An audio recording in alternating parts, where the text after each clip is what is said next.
Hello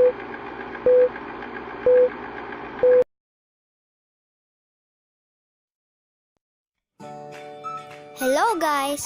In this video, the members of Group 4 will talk about one of the 5R techniques, which is repairing.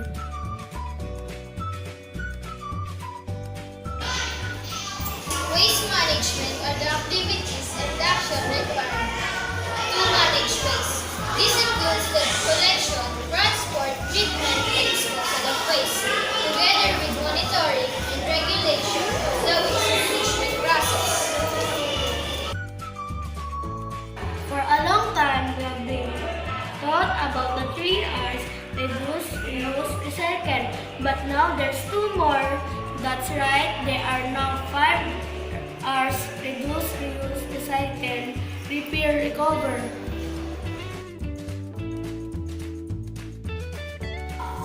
Repairing means to put something that is damaged, ripped, or broken back into good condition or health. Repairing certain things in your life can help you live a zero-waste lifestyle and also save you some money.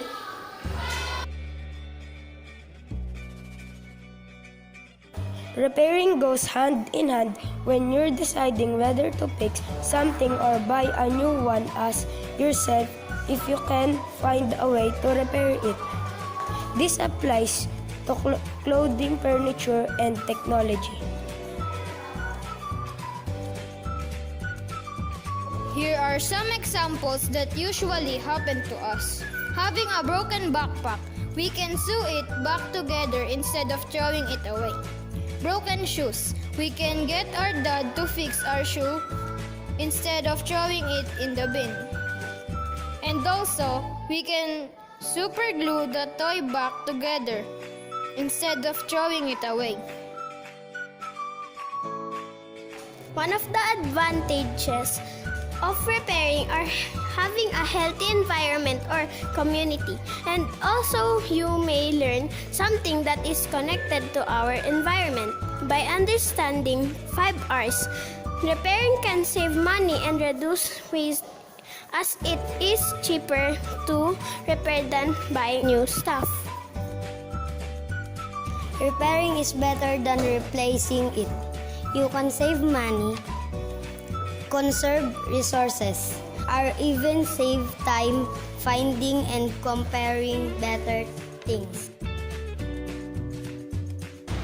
Why is it important?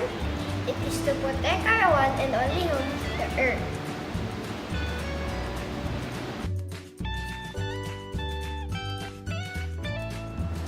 That's about it, guys. I hope all of you learned more about repairing from us. Thanks for watching!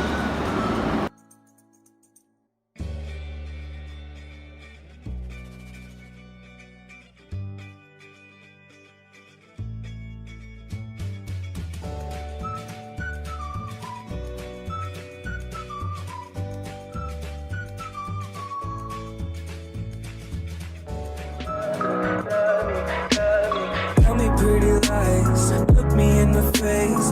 Tell me that you love me, even if it's